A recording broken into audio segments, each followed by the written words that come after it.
They were faced with the Red Sea. But then God parts that sea miraculously right in front of their eyes. That's why when God says to them, God says, I'm angry because after all that I've done, and you still don't believe me. So God gives us stories like this to cause us, to cause our faith level to go to another level. So we look at these stories and we don't give them the respect that they're due. Perhaps because we still don't realize who God is. Okay. And this is mainly why we walk in defeat and in depression as a result of whatever we're going through. Because we don't fully realize who God is. My. We're going through because we don't realize the unlimited magnitude of our sovereign God.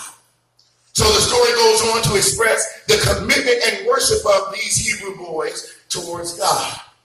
The Bible doesn't record the totality of their attitude and mindset towards God, but through reading and studying this story, we can conclude that these boys must have experienced God in an intimate way.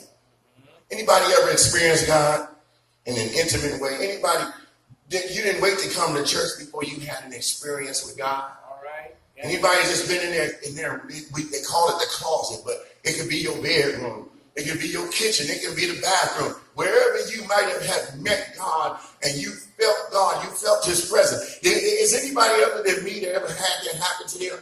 Man. You know, and you know, do you realize that that's what we need more of in this day and time? Listen, God is sending this message because there are some things coming to the United States that are so out of what we believe the United States should be about. Amen, somebody. And God is trying to prepare us for what's coming. So through intimacy and through experience and through time with God, they experience God in an intimate way. How many of you, again, spend quality time with the Lord? When we spend quality time with God, we become conditioned for the obstacles that come into our lives. Yeah, yeah. The Hebrew boys, and along with Daniel, they had a relationship with God. They had a time of real commitment with God through their intimacy with God. Watch how the devil starts messing with your blessing. The story goes on to record certain Chaldeans decide that Nebuchadnezzar, king of Israel, should be worshipped as a god, or his idols at least. It is interesting that even in this day and time that we are worshiping men as God. So they designed a decree that after hearing the certain instruments, that everyone should bow down to the king. Everybody should bow down to the golden image and the calf. They submitted their proposal to the king, and he thought it to be a good idea. Now we must be careful that we are not operating in the same spirit as these Chaldeans. Because watch what happens here. When the three Hebrew boys did not submit to this new decree, the Chaldeans sent a report to the king. Sometimes when people are not able to do some things in the church, we submit their names as being rebels. Okay. Sometimes when you are not able to do some things that's required of you, you might have the label of being a rebel. But I want you to know today that you are not a rebel. You are not a rebel. But you just don't have the means at the time to do what you need to do. But how many of you know that God is still able? They just cannot do what's always required. These Hebrew boys had conviction when it comes to God, and they knew that no one deserves the same worship as God Almighty. Watch this. Allow me to digress just for a moment. The Chaldeans used music to invite worship or to invoke worship. It is interesting how the music today is invoking devil worship, and people don't realize it. I work in the school system, and in the school system, there's a lot of music that's being allowed to be played that I think is inappropriate. And because I believe that administration submits sometimes to what they think the children want, they're not totally monitoring what's being said. They're just trying to please the kids. Oh, this is what the kids want. Let's play this for them. But play the clean version. Well, even the clean version is demonic. So when the music is playing, the kids are going into a whole nother mindset. Amen.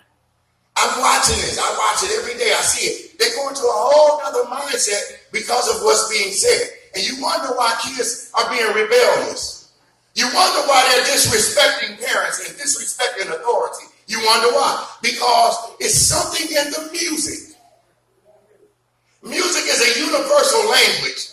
It reaches all kinds of people. I don't care. Listen, you got I don't know if I'm saying this right, but that's all I know to say. You got Arab people right now listening to hip hop. Right. You got Chinese and Japanese listening to hip hop.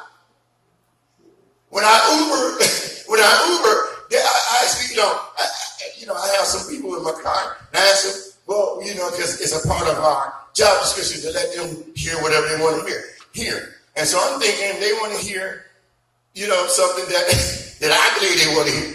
They're like, no, turn on 107.9. We want to hear some hip hop. I'm like, really? Okay, but what is my point? That music has a spirit. Okay. It does have a spirit. So the music played, and the Hebrew boys were like Kaepernick, the NFL quarterback, who, when the national anthem was playing, he got down on his knees and kneeled instead of standing and putting his hand across his heart. And they didn't understand that he was standing for something. He understood something about the national anthem that he did not agree with.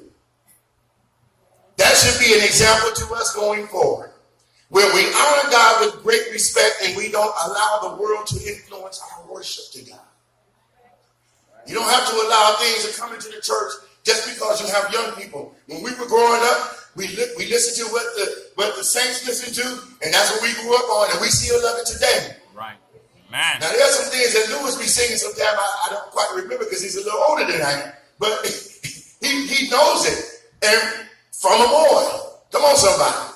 He knows it from a young child, and even some of you that know something from a young child, but we grew up in that culture, and we did not rebel against it. But we don't understand that we're living in a society that our people are rebelling. Everything is against what's right. Everything is against what's right. So now you have what's happening is, and a civil war is growing. See, I don't know